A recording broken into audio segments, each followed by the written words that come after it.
What up, though? You already know how I go. Smash, like, subscribe, comment. I don't care what you comment, as long as you comment, share it. Add me on them links down below every site. Go to my community page. Look up all the links. Add me. You know I'm gonna follow you back, and the people in my circle, we're gonna all try to follow you back. But I know for sure, I'm definitely gonna follow you back. Ain't no ifs, ands, or buts about it. Let's jump right into it. I want to tell a story about the time I buck 50 sex offender. I want y'all to know before I even get into it, no matter how savage the environment, no matter how crazy people are around you, the environment that you're living in, man, it shouldn't determine who you are. But I let it determine who I was at certain points in times in my bid. In my 4 years, I let the time get to me at certain points. I was bitter. And even though I felt justified about some of the things I did, some of the assaults that I partaken in, I still feel bad about it sometimes. And sometimes I just feel more justified about it. But that's something I got to deal with. That's something I got to, face God about and my demons and so on and so forth. That's something I got to just get over or get to a point where I don't think about it as much, where I don't feel bad about it as much. When I went out and assaulted somebody first, it was usually because they were in the wrong all the time. Or because they were going to get me first because of my associations. I told y'all stories about that. Go look at the video in prison, how trouble finds you when you're not even looking for it. The situations that I've been in that I had nothing to do with, but they put me in it because I was guilty by association. In prison, people playing to the highest level of respect and rules. You got to understand that.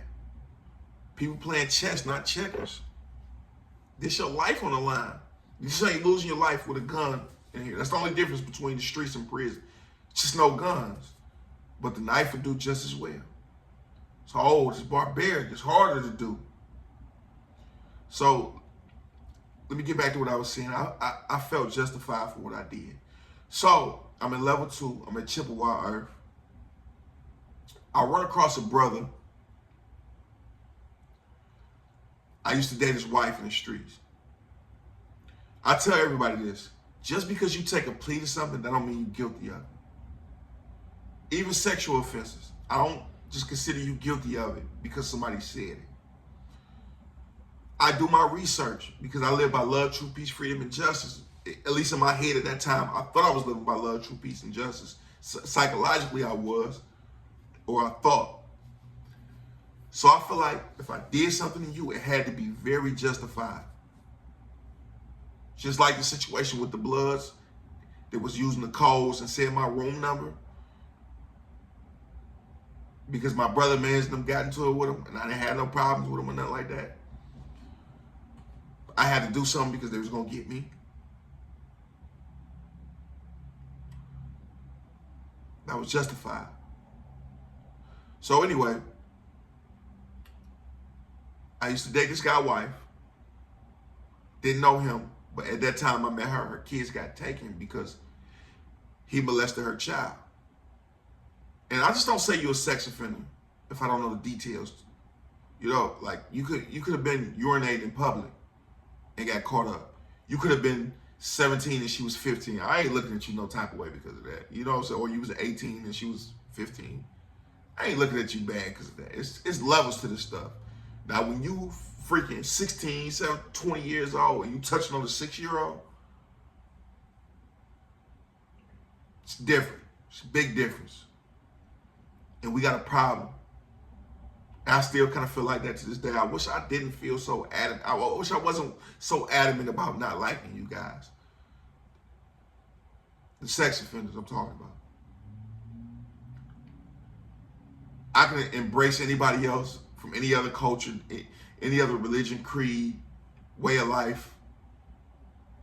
But sex offenders, I just got a personal dislike for. Why? I don't know. I wasn't, abused as a child. Was I molested? Technically, yeah, but to me, no. People say yes, but I say no because I enjoyed it.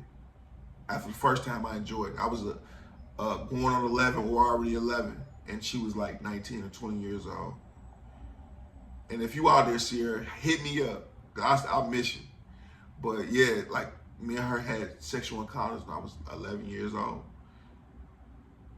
We stopped messing around because people found out and was making fun of her by dating an 11-year-old. But I enjoyed it. So why do I have this personal dislike for him? I don't know. Gotta think about it. But nevertheless, though, this little girl just didn't say, hey, he touched me. And the cops and the police and the courts believed it. They got DNA evidence off her body from him ejaculating on her. 9 years old. Got her sent to foster care for the first time.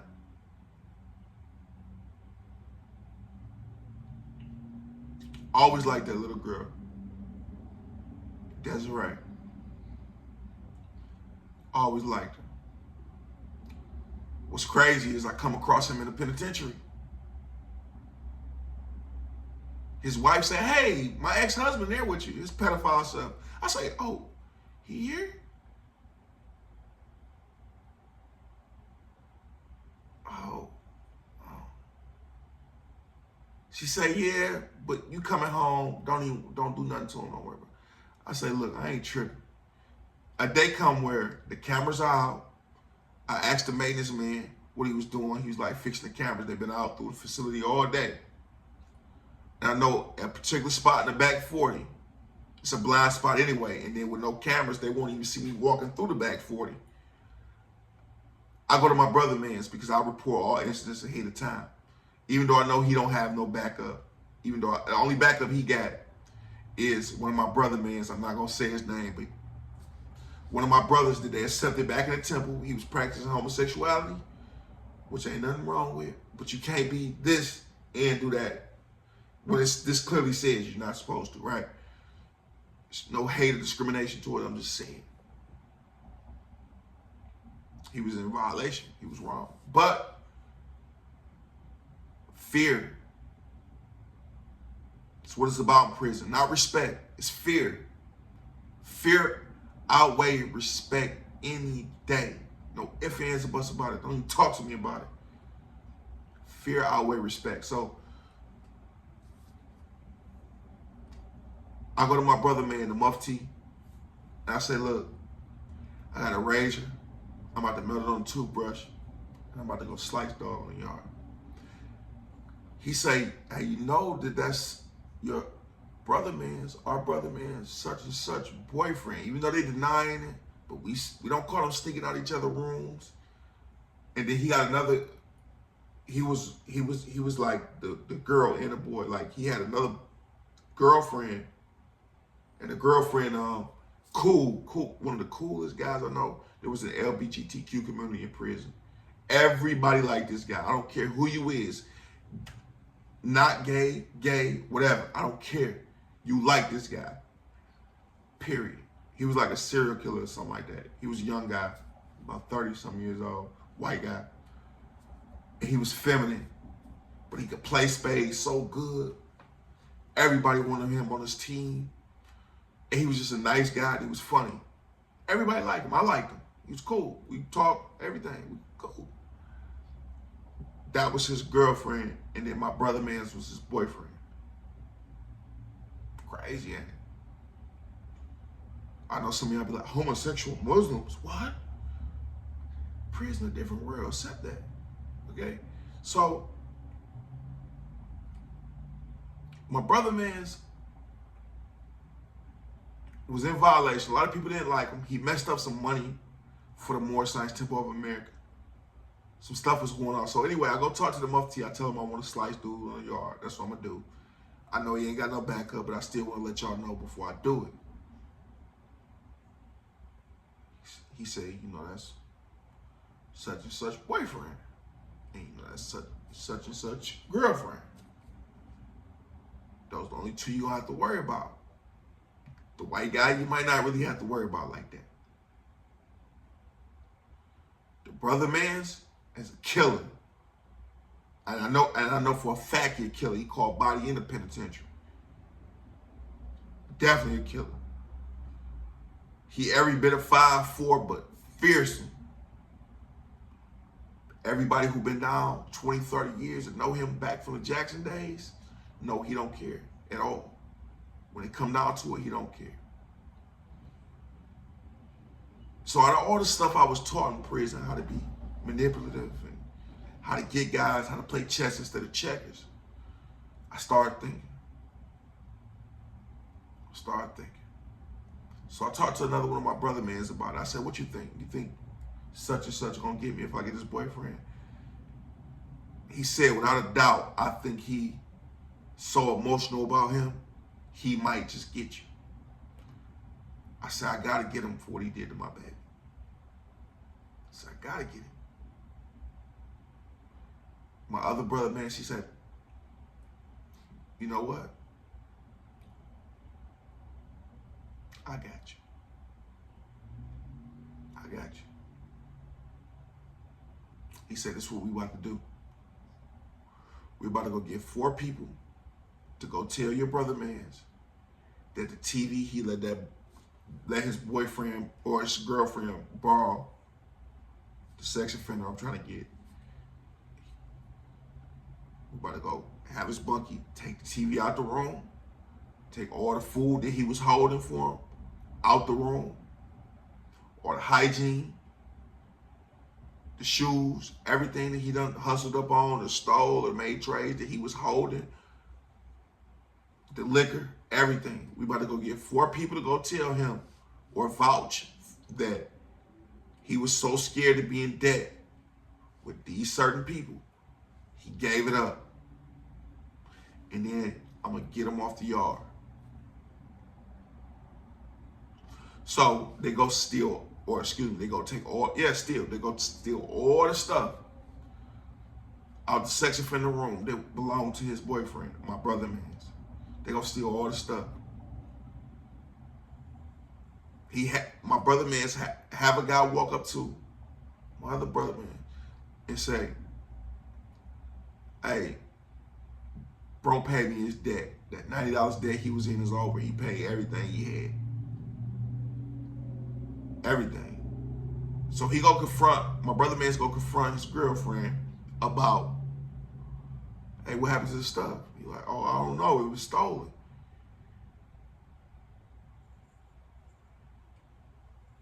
The other brother say, hey, go ask everybody in the day room, whatever, that he brought all this stuff up here voluntarily to get out of debt. And they all vouch and say, yeah, he brought it up here and said, hey, I just don't want no problems. I'll make the money back and pay him back. I'll get him a new TV. My people will send me some money. So they was mad at each other. So this particular brother man that I was talking to and told him that I wanted to do this, he come to me and said, I have the other brother off the yard by the end of the day. So lunchtime roll around.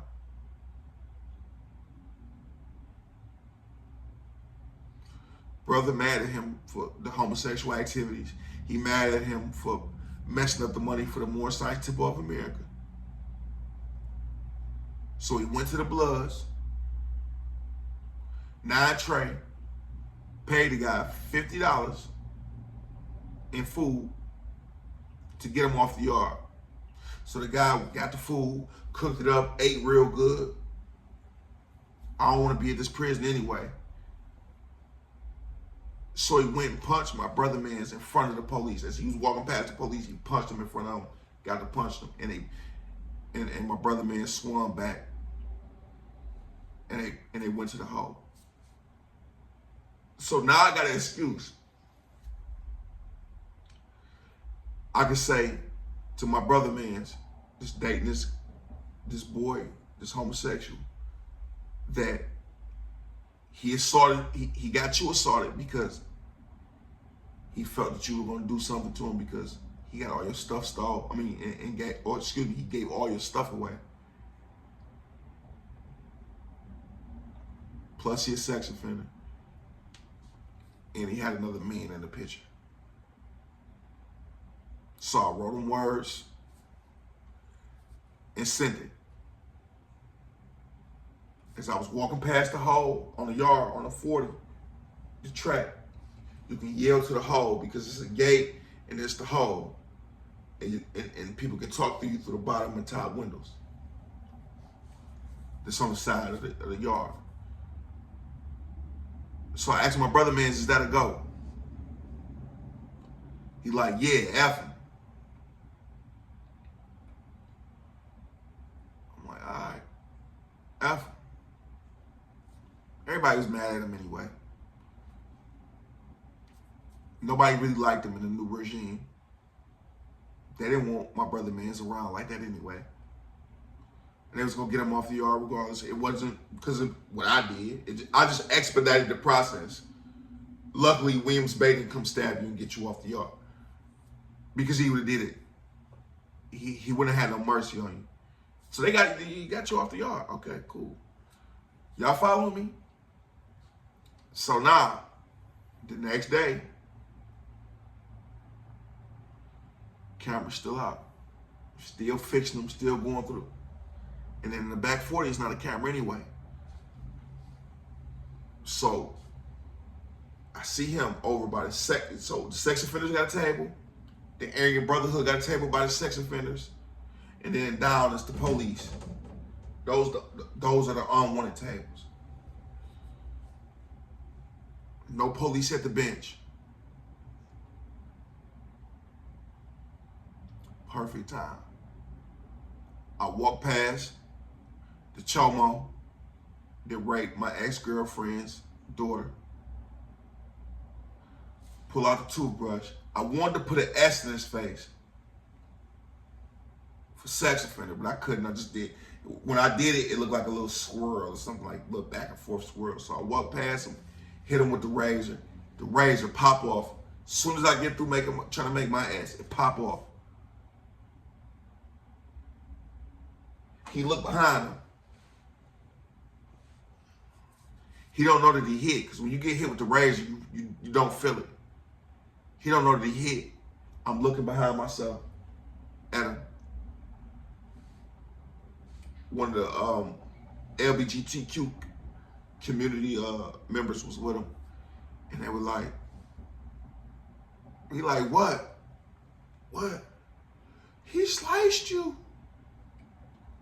Start feeling his face. What? Why did he do that? What happened? And he ran straight off the yard to medical. I kept walking.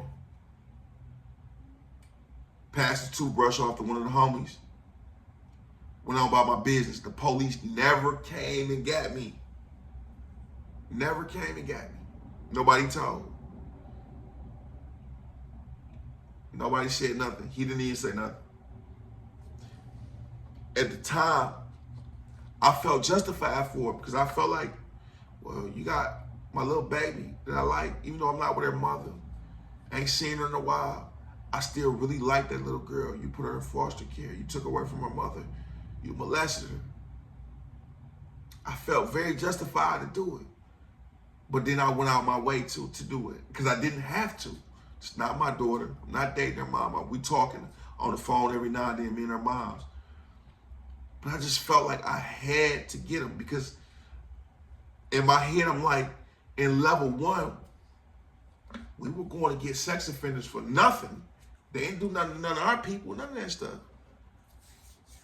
I just felt my head justified to do it. And I'm still to this day conflicted about, am I right or am I wrong? He was already judged. He in prison. He's already judged by God. Who am I? Let me know if I was right or wrong. What you think? I think I was wrong. I do.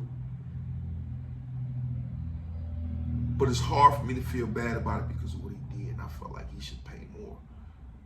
When you're in prison and you angry, I was angry that I got flopped again. I was angry I got flopped because of a ticket that I didn't even commit. I didn't even threaten this officer. I did not put my hands on him. I did not push him out my way and said, you better.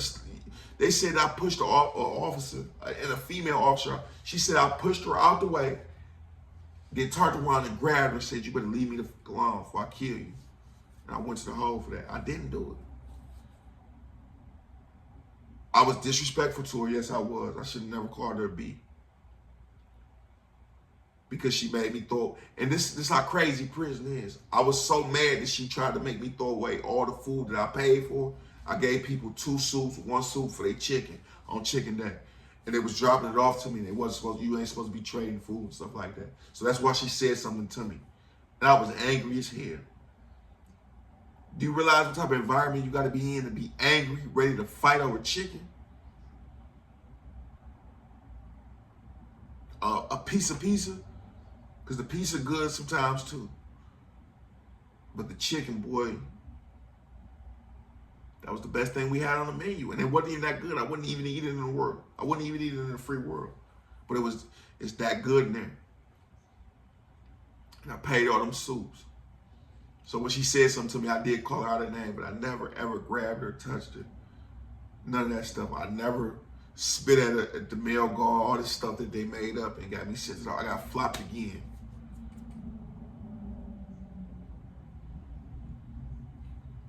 Can't see my kids.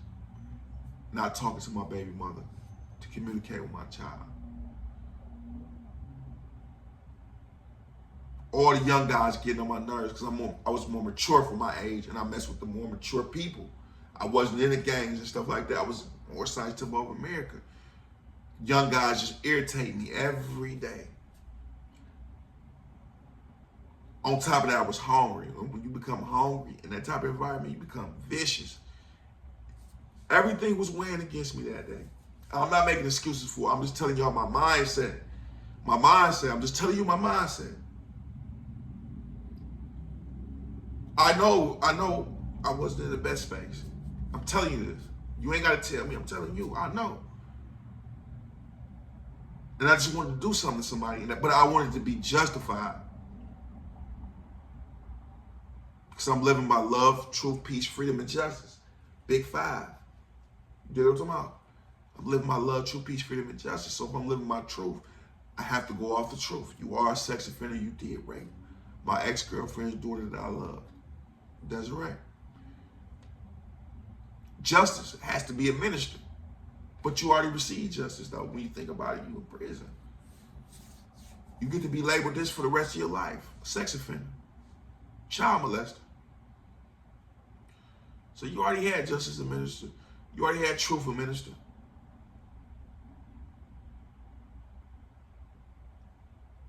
You can't obtain your freedom one day again. You only got 6 years.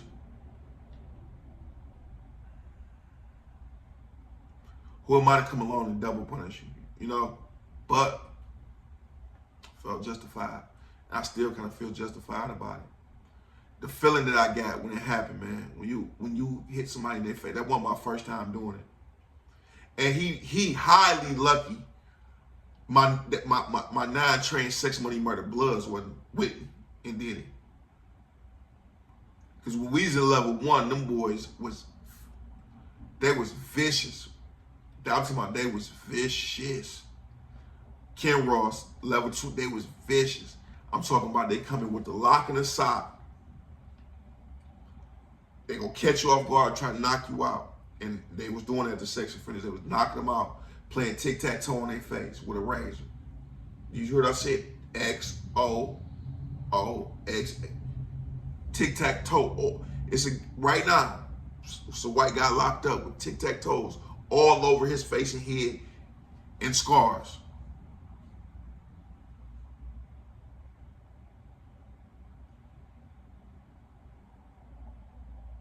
Level 1, my 9 trade buddy, he will put 3 razor blades on 1 toothbrush and cut you up your face. He said that's the new sex offender mark. 3 razors up your face. Go look up what $1.50 is and just imagine 3 of them. That's $4.50 they call it. $4.50. boys is vicious. Vicious. But that's the time I got a chomo, man. Follow me on them links. Drop a comment. I appreciate y'all.